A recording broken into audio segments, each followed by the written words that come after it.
Now, the start with Rolle's theorem. हम कहते हैं कि कोई भी फंक्शन है इज जो कि पर्टिकुलर कुछ कंडीशन को सेटिस्फाइड कर रहा है, तो उसके बारे में हम एक जनरल कमेंट हमेशा दे सकते हैं. तो one of the is a theorem, इससे रोल्स थ्योरम. सपोज कि इफ कहा गया कि the condition one is the any function F of x is a continuous in the interval a to b is a x belonging to a से लेकर b में ये जो फंक्शन है वो क्या है, continuous है. At least is the second is satisfied f of x is simply the differentiable in the interval x is belonging to the a to b, मतलब a से b के बीच में वो फंक्शन डिफरेंशिएबल हो.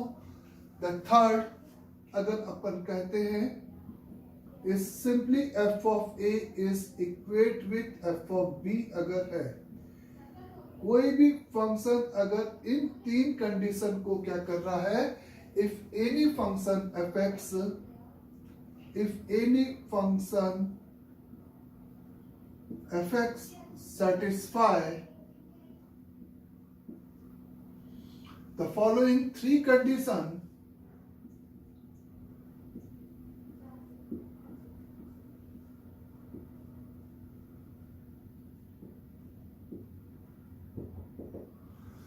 the following three condition को अगर कोई भी फंक्शन आपका सेटिस्फाइड कर रहा है, क्या कंडीशन कि वो a से b के क्लोज इंटरवल यानी कि एज वेल एज a और b पे भी it's necessary to be continuous. End point पे कॉन्टिन्यूअस होने का मतलब पॉइंट वैल्यू और राइट हैंड लिमिट, बी पे कॉन्टिन्यूअस होने का मतलब point value and left hand limit, और इंटरमीडिएट पॉइंट पे कॉन्टिन्यूअस होने का मतलब point value, right hand limit and left hand limit तीनों आपस में क्या होनी चाहिए, इक्वल एंड फाइनाइट. और वो ए से बी के इंटरवल में कैसा हो, डिफरेंशिएबल हो. और उस ए और बी पे फंक्शन की जो आउटपुट वैल्यू है यानी कि फंक्शन की वैल्यू है, अगर ये तीनों आपस में इक्वल है, देन हम लोग कहते हैं then there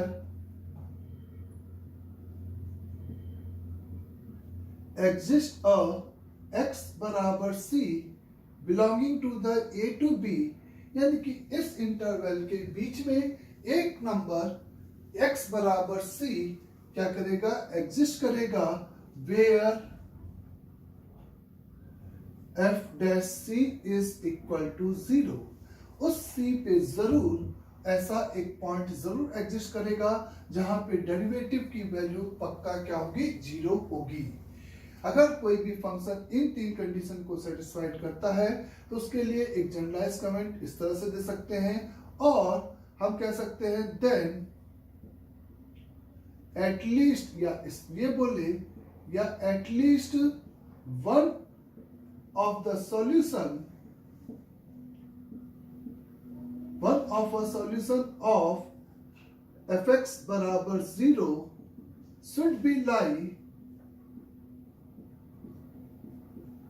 be lie in the interval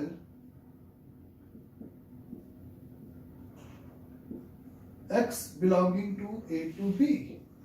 इस a से b के ओपन इंटरवल में एटलीस्ट इस f dash x is equal the 0 का कम से कम एक सॉल्यूशन जरूर एग्जिस्ट करेगा. ये और ये स्टेटमेंट आपका सिंपली सेम है, बस कहने का तरीका अलग है. वहां पे उस सॉल्यूशन का नाम सी दे दिया गया जहां पे डेरिवेटिव की वैल्यू 0 होगी, या there exist at least one of the solution of an equation f dash x should be like in the interval a to b.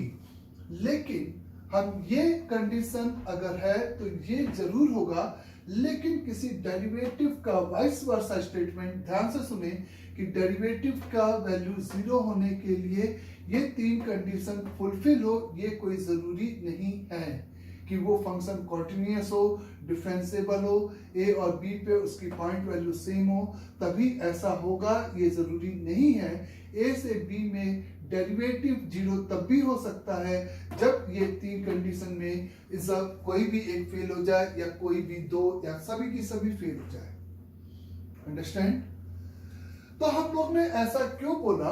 अगर ये आप फील कर सकते हो कि ये आपका सिंपली सपोज एक एक्स एक्सिस है बच्चे, ये ए है एक्स कोऑर्डिनेट और ये इंटरवल का बी कोऑर्डिनेट है।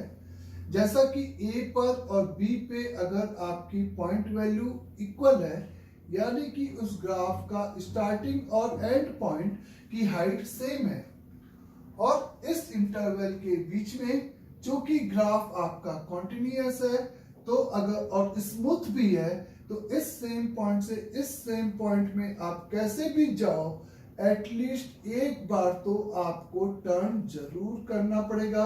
और जहां जैसे ही आप टर्न करोगे उसी पॉइंट पे आपकी डेरिवेटिव की वैल्यू क्या हो जाएगी? इक्वल द सिंपल जीरो हो जाएगी। सही बात है, एफ डैश एक्स यहाँ पे, इसीलिए देयर एग्जिस्ट अ, इसका मतलब एग्जैक्टली नहीं, एटलीस्ट वन सी ऐसा एग्जिस्ट कर सकता है जहां के लिए ये कंडीशन हमेशा आपकी क्या होगी बच्चे? फुलफिल करेगी। तो at least one of the solution of f dash x is equal zero is lie between a to b, ये भी वही सेम चीज है। अब ये तो आपने फील किया कि पॉइंट वैल्यू सेम थी और सेम हाइट से सेम हाइट तक जाने में आपको टर्न करना पड़ेगा। क्यों अपन यहाँ पे कॉन्टिन्यूअस इन क्लोज ब्रैकेट की बात कर रहे हैं, उसका रीजन आप देखेंगे।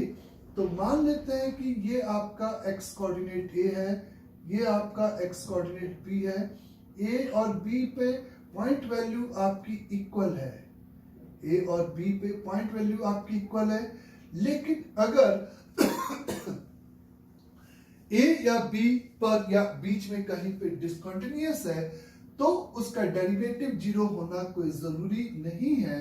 आप समझ सकते हैं कि ये ग्राफ अगर आपने सिंपली प्लॉट किया है, ये डिक्रीजिंग ग्राफ इस तरीके से प्लॉट किया है, तो यहाँ पर थर्ड कंडीशन आपकी फुलफिल है, सेकेंड कंडीशन भी फुलफिल है कि ए से बी में तो इसका ग्राफ स्मूथ जा रहा है, लेकिन फर्स्ट कंडीशन यहाँ पे इनवैलिड हो गई, यानी कि कंट्राडिक्टिंग हो गई। तो दैट्स व्हाई इस फंक्शन का डेरिवेटिव यानी कि एफ डैश एक्स को जीरो होना कोई जरूरी नहीं है। आया समझ में? अगर बीच में कहीं पे भी डिसकंटिन्यूअस आप फील करो कि क्या हम बीच में डिसकंटिन्यूटी रखकर ये बात को कंट्राडिक्ट कर सकते हैं क्या, तो मैं कहूंगा हाँ, ए और बी पे आपने पॉइंट वैल्यू कोई भी सेम रख लिया, आपने इस तरीके से गए और यहाँ पर इस तरीके से गए, तो ऑब्वियस है कि ये आपका डिसकंटिन्यूअस हो गया। तो डिसकंटिन्यूअस हो गया तो इसमें इस ग्राफ के लिए तो first and second both the condition आपकी क्या हो गई? फेल हो गई। तो दैट्स व्हाई फिर से आप कह सकते हो कि ए से बी में इसका डेरिवेटिव जीरो होना कोई जरूरी नहीं रहा। अंडरस्टैंड?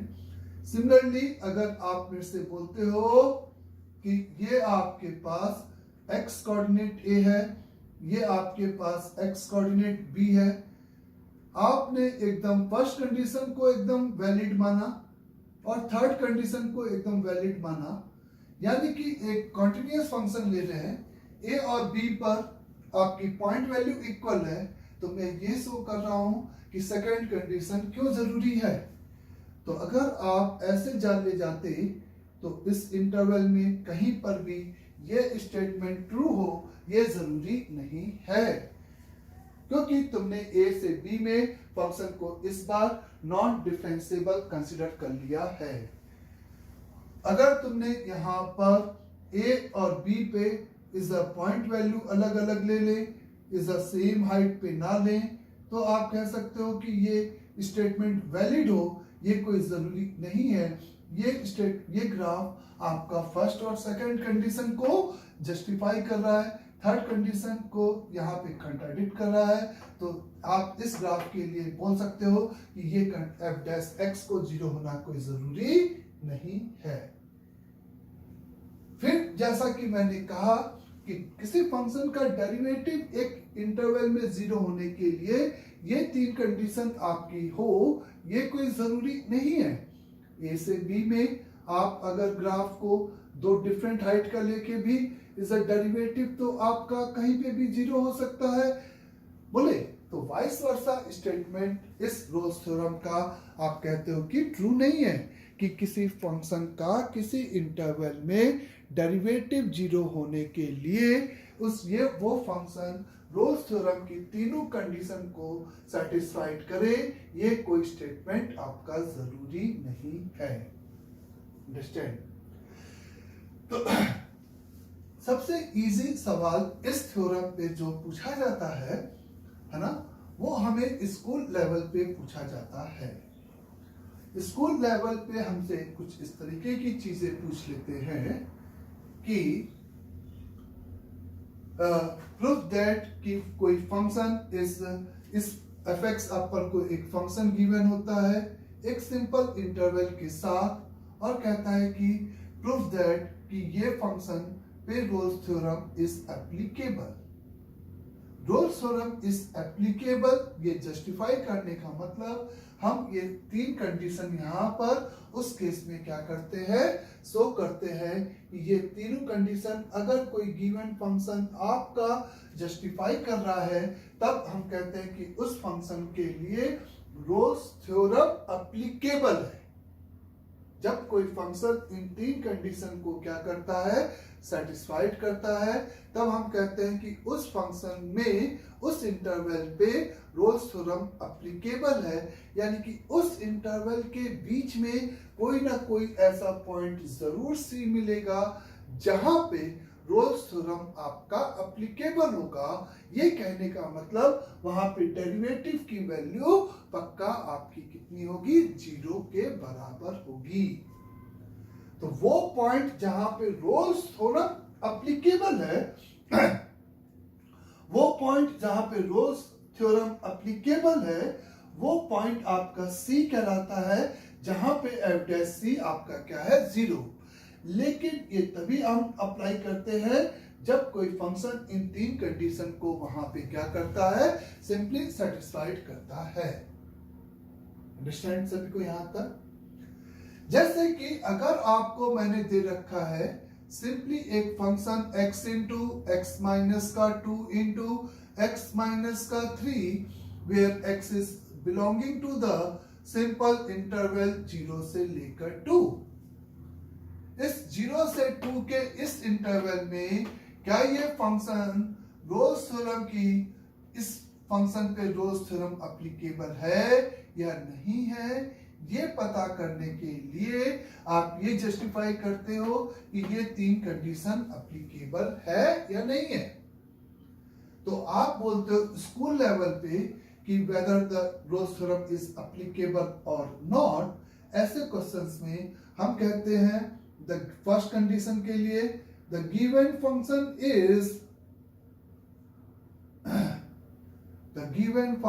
इज पॉलिनोमियल, ऐसे लिखते हैं statement, which is continuous everywhere, which is continuous everywhere, that's why it's continuous in the given interval close bracket 0 से 2, it's continuous everywhere, that's why it's continuous in close interval 0 से लेकर 2। तो ये आप कहते हो the first condition is simply true. फिर यही सेम स्टेटमेंट आप सेकंड कंडीशन के लिए बोलते हो कि a polynomial as we know a polynomial is differentiable simply everywhere, that's why it's differentiable in, अपन को ओपन 0 से 2 यहां पे मैंने फोकस किया कि 0 और 2 के बीच के हर एक पॉइंट 0 और 2 पे हो या नहीं हो, अपन को उससे कोई मतलब नहीं है। फिर अब थर्ड कंडीशन के लिए तो आप कहते हो कि सेकंड कंडीशन भी वैलिड है यहाँ पे। फिर आप उस इंटरवल के एंड पॉइंट पे इस फंक्शन की वैल्यू निकालते हो, तो f ऑफ 0 निकालते हो तो 0, एंड इंडिपेंडेंटली आप f ऑफ 2 निकालते हो तो वो भी 0, तो आप कहते हो f of 0 is equal f of 2 है। तो इसका मतलब द गिवन फंक्शन, इसके नीचे आप लिखते हो कि the given function satisfied all the three condition of Rolle's theorem. तो अब वो पॉइंट जहां पे रोल्स थ्योरम इज एप्लीकेबल है, वो पॉइंट निकालने के लिए तो आप इसको क्या करते हो, सिंपली डिफरेंशिएट करते हो इस इंटरवल में वो दिखाने के लिए कि इस पे किस पॉइंट पे रोल्स थ्योरम एप्लीकेबल है। अब ये जब तीन कंडीशन आप दिखा देते हो तो लिखते हो कि the given function satisfied all three condition of the Rolle's theorem, that's why the if given function पे Rolle's theorem is applicable। फिर वो पॉइंट जहां पे रोल्स थ्योरम एप्लीकेबल है, यानी कि हम ऐसा शो करते हैं कि वो 0 और 2 के बीच में वो सारे पॉइंट, एक से ज्यादा भी हो सकते हैं, वो सारे के सारे पॉइंट जहां पे डेरिवेटिव की वैल्यू क्या है, 0 है। तो जब आप इसको डिफरेंशिएट करने के लिए पहले इसको आप मल्टीप्लाई कर रहे हो, तो सिंपल ये आपका एक्स क्यूब माइनस का 5x स्क्वायर प्लस का 6x, यही फंक्शन आपको गिवन है। आप f डैश x निकाले इसके लिए, गिवन फंक्शन का 3x स्क्वायर माइनस का 10x प्लस का 6, इसको इक्वेट विथ जब आपने 0 किया, जब आपने इसको इक्वेट विथ 0 किया तो x is equal 10 plus minus 100 minus आपके पास कितना आ गया बच्चे, 6 3 18, 18 और 4 92 है ना, 18 एंड 4 सिंपल 92 डिवाइडेड बाय 6, तो x is equal the 10 plus minus का 8 यानी कि 2√2 डिवाइडेड बाय 6, तो x is equal 5 plus minus का √2 डिवाइडेड बाय 3। तो वो खाली पॉइंट आप एप्लीकेबिलिटी के नाम पे लोगे जो कि 0 और 2 के बीच में है। तो जब आप यहाँ पे प्लस साइन लोगे तो 5 प्लस √2 आपका 6 पॉइंट समथिंग हो गया, और उसको 3 से डिवाइड करोगे तो 2 पॉइंट जो कि इस इंटरवल में नहीं लाई करेगा। 5 माइनस √2 अपॉन 3 जरूर इस इंटरवल में लाई करेगा, तो आप कहोगे is x is equal to is 5 minus का √2 divided by 3 is a point where is simply the Rolle's theorem is applicable। तो दो पार्ट स्कूल में हमेशा एक क्वेश्चन पूछा जाता है कि क्या गिवन फंक्शन पे रोल्स थ्योरम एप्लीकेबल है या नहीं है, तो हमें इस तरह से कमेंट करना होता है, और साथ में वो पॉइंट जहां पे रोल्स थ्योरम एप्लीकेबल है उसके लिए उस फंक्शन को डेरिवेटिव, अगर ये तीन कंडीशन वैलिड है तब हम उसको डिफरेंशिएट करके उसको इक्वेट विथ 0 के साथ सॉल्व करते हैं, तो वो x दिखाते हैं उस पूछे गए इंटरवल में ही आंसर। इसमें दो पे डेरिवेटिव 0 है, लेकिन एक इस इंटरवल में अगर दोनों के दोनों पॉइंट होते तो हम पक्का यहाँ पर ऐसा कंसीडर करते, यानी कि सेम फंक्शन के लिए अगर एग्जामिनर 0 से 3 इंटरवल दे रखा है तो इसका मतलब f ऑफ 3 भी आपका 0 आएगा बच्चे यहाँ पे, तो आपके पास दोनों पॉइंट हो जाते where the Rolle's theorem is applicable.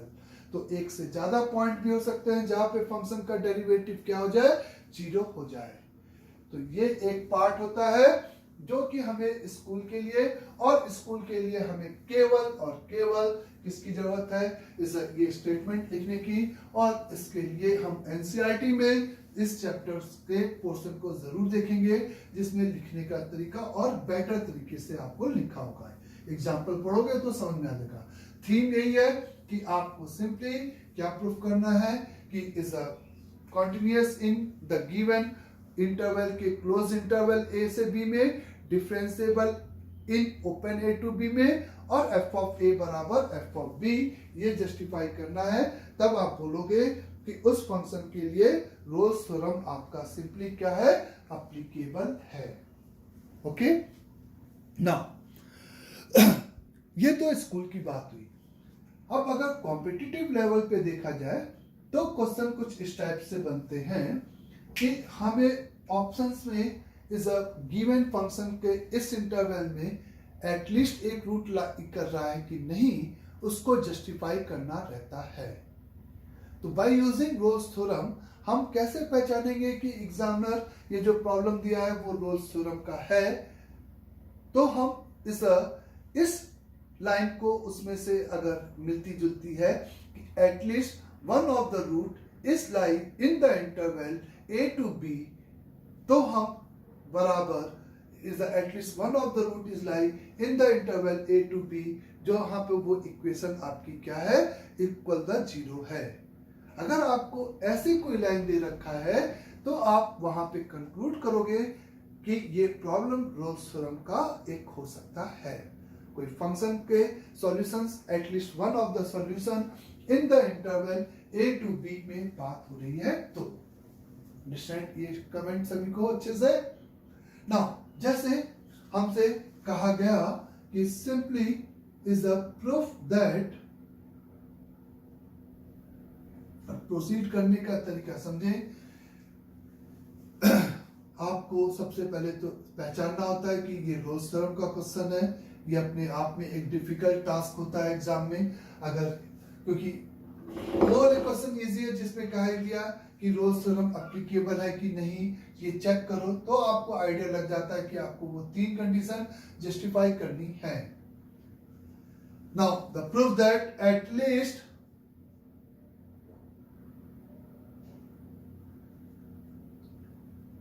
one of the root of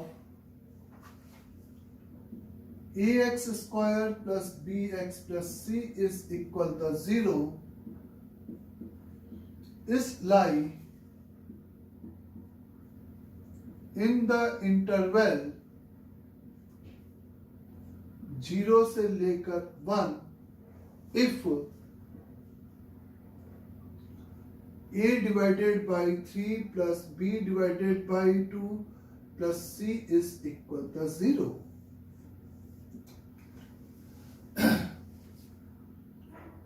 At least one of the root of the given equation lie in the interval this 0 से 1.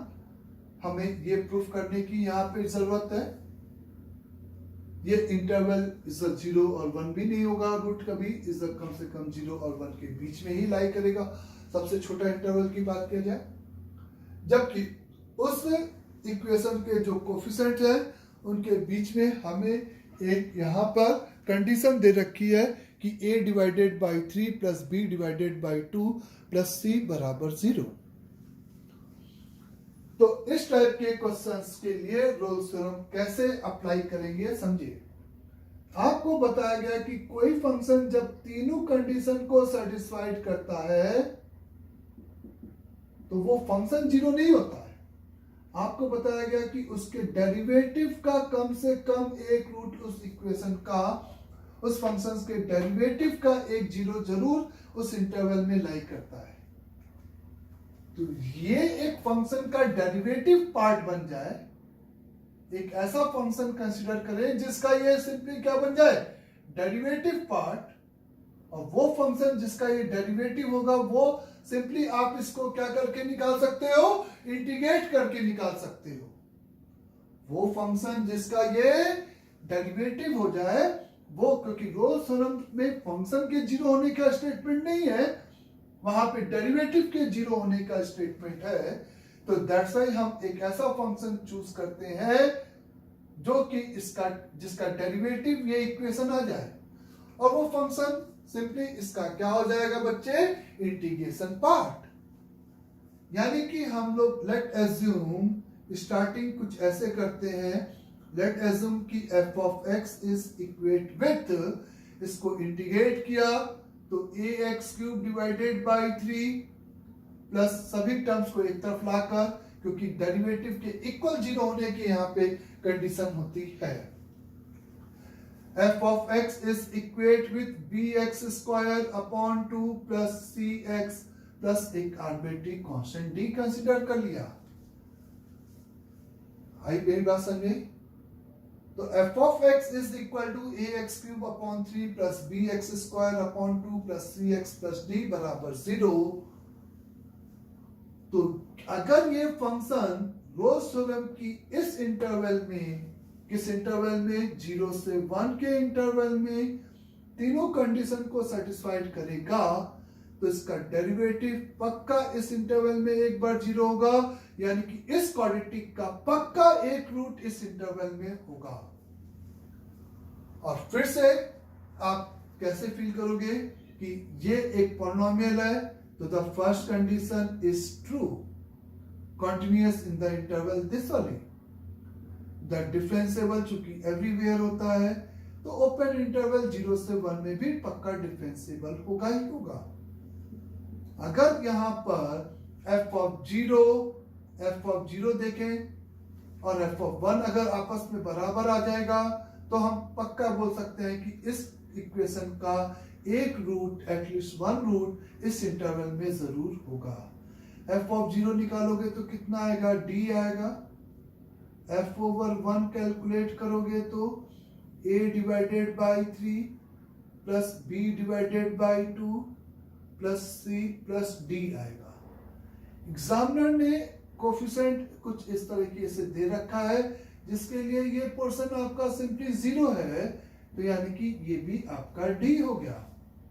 Now the third condition is f over 0 is equate with f of 1 हो गया।